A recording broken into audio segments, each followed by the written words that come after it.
اچھا حافظ صاحب، آپ یہ بتائیے کہ موسیٰ علیہ السلام نے فرعون کو چھوڑ کر وہ جو سفر اختیار کیا اور پھر وہ حضرت شعیب علیہ السلام سے ملنے کا واقعہ، ان کی بیٹی سے شادی کا، یہ قصہ ہمیں سنائیے۔ پہلے میں علامہ صاحب کی بات کو آگے تھوڑا سا کنٹینیو کرنا چاہتا ہوں۔ دیکھیے اللہ رب العزت نے ہر نبی کو جو معجزات عطا کیے ہیں وہ اس دور کے تقاضوں کے مطابق کی۔ جی، تاجدار کائنات صلی اللہ علیہ وسلم کو اللہ رب العزت نے قرآن عطا کیا، اور وہ ایسا قرآن تھا جس نے عربی شاعری جو اس وقت میں بہت معروف تھی اس کا کلا کما کر دیا۔ اسی طرح حضرت عیسیٰ علیہ السلام کے عہد میں ہم دیکھتے ہیں اللہ تعالیٰ نے اس دور میں میڈیسن کو اور میڈیکل ٹریٹمنٹ کو بہت عروج دیا، تو اللہ رب العزت نے اپنے نبی کو ایسے معجزات عطا کیے، جیسے کوڑی کا مرض دور کر دینا۔ اب مسیح مشہور ہوئے، مسا کرتے تھے، تو ایسے معجزات عطا کیے کہ میڈیکل سائنس کے اوپر معجزات نے آ کر سواری کی اور اپنے آپ کو منوایا۔ اسی طرح موسیٰ علیہ السلام کے دور میں جو میجیشنز ہیں اور جادوگر ہیں یہ اپنے ٹائم پہ عروج پہ تھے، تو اللہ رب العزت نے ایک عصا ایسا عطا کیا جس کے ذریعے اللہ رب العزت نے اس وقت کے جادوگروں کو یہ میسج دیا کہ جادوگری سے اوپر بھی ایک چیز ہے، اور وہ اللہ رب العزت کی قدرت ہے۔ جب تک وہ نہ چاہے تمہارے جادو کرنے سے کچھ نہیں ہوتا، اور نتیجہ یہ نکلا کہ تمام جادوگر موسیٰ علیہ السلام کے قدموں میں گرے اور انہوں نے اسلام قبول کیا، اور فرعون کی مخالفت کی بھی پرواہ نہیں کی۔ اب اس سے آگے چلتی ہیں، علامہ صاحب نے پہلے بیان کیا کہ موسیٰ علیہ السلام نے مدین کی طرف سفر کیا۔ یقیناً وہ ایک ایسا سفر تھا جو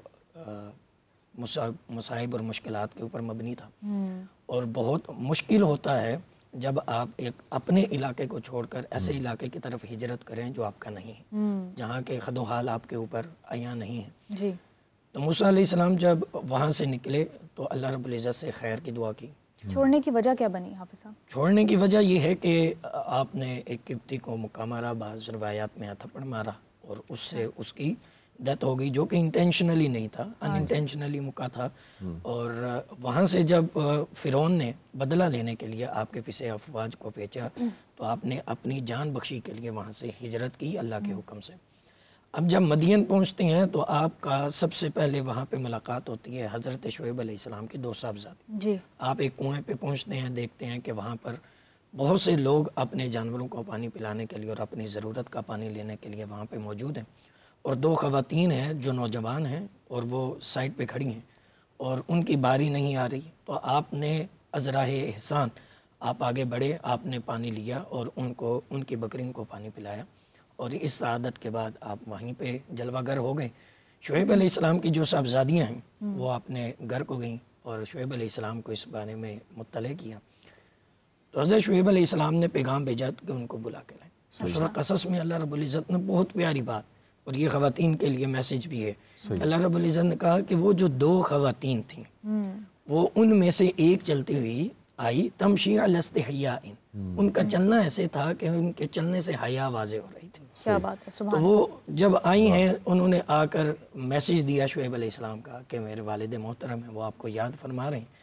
موسیٰ علیہ السلام گئے اور سارے احوال جو ہیں جو بنی اسرائیل کے ساتھ ہوئے وہ ان کو بیان کیے۔ شعیب علیہ السلام نے آپ کو تسلی بھی دی، اور آپ نے اپنی صاحبزادی کے ساتھ آپ کے اس کردار کی وجہ سے اپنی صاحبزادی کے ساتھ نکاح بھی فرمایا، اور بعد ازاں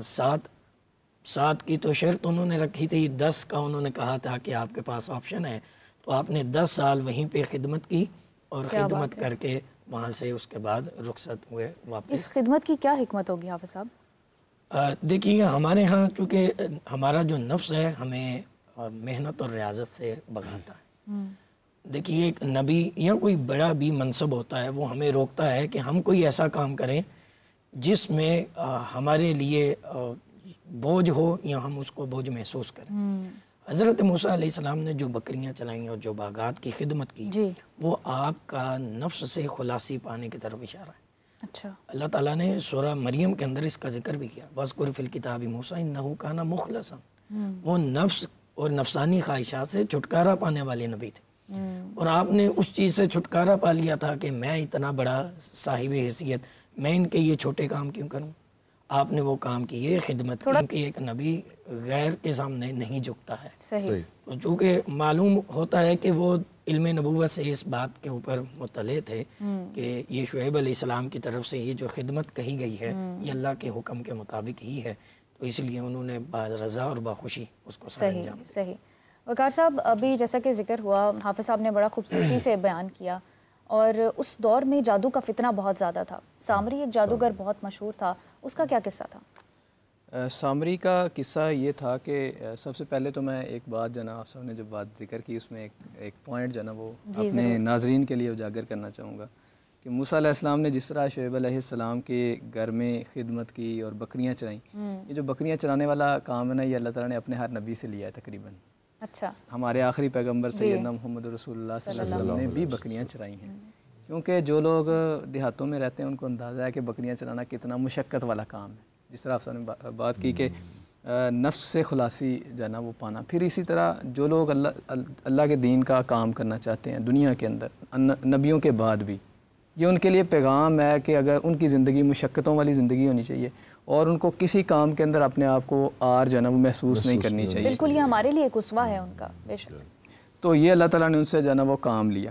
دوسری جو بات ہے کہ اس میں یہ جو واقعہ آپ نے جادو کے حوالے سے ذکر کیا اور آپ صاحب نے بھی اس کا ذکر کیا کہ اللہ تعالیٰ نے ہر دور کے اندر نبی کو جو معجزے عطا کیے، اس وقت کے نبی کو ایسے معجزے عطا کیے جو اس وقت کا علم تھا یا اس وقت کا جسے کہتے ہیں کہ سکہ رائج الوقت تھا۔ تو قرآن کی مثال بھی ایسے ہی ہے۔ تو اس سے جتنے بھی داعیان ہیں، اسلام کا کام کرنے والے ہیں، دعوت دینے والے ہیں، خاص طور پہ ان کے لیے پیغام ہے کہ انہوں نے اگر دنیا کے اندر دین کی دعوت کا کام کرنا ہے، دنیا کے اندر اسلام کا کام کرنا ہے، تو ان کو بھی اس وقت کے جو علوم و فنون ہیں ان کے اندر مہارت حاصل کرنی چاہیے اور ان کو اسلام کی دعوت ان فنون کو استعمال کرتے ہوئے پیش کرنی چاہیے۔ جیسے ہم کہہ سکتے ہیں کہ آج کا دور ٹیکنالوجی کا دور ہے، آج کا دور جو ہے نا وہ آرٹیفیشل انٹیلیجنس کا دور ہے، اور بدلتی ہوئی دنیا جو ہے نا وہ کل کی بہت مختلف نظر آ رہی ہے۔ تو اس کے اندر بھی ہمارے لیے سبق ہے کہ ہم ان علوم اور فنون کو استعمال کریں دین کی دعوت کے لیے، جو کہ یہ پرورش کا فرعون کے ہاں ایک مقصد سمجھ آتا ہے موسیٰ علیہ السلام کی، اور پھر وہ مصری کاہنوں سے سارے علوم سیکھنا۔ جی بالکل۔ تو اللہ تعالیٰ نے یہ ان کو علوم سکھائے۔ تو سامری بھی اسی طرح ایک جادوگر تھا، اس نے جو ہے نا وہ موسیٰ علیہ السلام کی قوم کو جب وہ اللہ تعالیٰ کے حکم کے تحت جو ہے نا وہ کوہ طور پہ گئے اور وہاں پہ اللہ تعالیٰ کے ساتھ ہم کلام بھی ہوئے، اور انہوں نے اللہ تعالیٰ سے، اللہ کے بڑے لاڈلے نبی تھے سیدنا موسیٰ علیہ السلام، اور بڑی لاڈلی قوم تھی بنی اسرائیل، لیکن انہوں نے اللہ تعالیٰ کے بنی اسرائیل نے جب اللہ تعالیٰ کے احکامات کی جو ہے نا وہ وائلیشن کی اور اللہ تعالیٰ کو بار بار ناراض کیا، پھر اللہ تعالیٰ نے وہ اعزاز ان سے چھین لیا اور وہ امت وسطیٰ محمد رسول اللہ صلی اللہ علیہ وسلم کی امت کو وہ اعزاز دے دیا کہ اب دنیا کی امامت جو ہے نا وہ بنی اسرائیل سے چھین کے اللہ تعالیٰ نے امت محمد کو دے دی ہے۔ اور ان کے واقعات اللہ تعالیٰ نے ہمارے سامنے بیان کر کے میں کہہ دیا کہ یہ ان کی خصلتیں تھیں، یہ وہ کام تھے جو وہ نبیوں کو قتل کرتے تھے، نبیوں کی تکذیب کرتے تھے، اللہ تعالیٰ کے حکموں کی نافرمانی کرتے تھے، اللہ کے معجزات تک کو جھٹلا دیتے تھے۔ امت محمد کے لیے یہ کام ہے کہ تم نے ان کے راستے پہ نہیں چلنا۔ ہم جب نماز پڑھتے ہیں تو ہم نماز کے اندر آخری الفاظ جو ادا کرتے ہیں غیر المغضوب علیہم ولا الضالین، نبی کریم صلی اللہ علیہ وسلم نے ان آیات کے اندر بیان کیا، فرمایا کہ اس کے اندر جو مغضوب علیہم ہے نا یہ بنی اسرائیل ہیں، یعنی ان پہ اللہ تعالیٰ کا غضب نازل ہوا۔ غضب ان کے اوپر کیوں نازل ہوا؟ اس لیے کہ انہوں نے اللہ تعالیٰ کے حکم کو جاننے کے باوجود، سمجھنے کے باوجود، پوری طرح جاننے علم ہونے کے باوجود انہوں نے جو ہے نا اس کے مقابلے میں اپنی مرضی کی یا اللہ تعالیٰ کے حکم کی جو ہے نا وہ نافرمانی کی، بغاوتیں کی اور اپنے نظام، اپنے طریقے، اپنے اسلوب پہ انہوں نے چلنا چاہا۔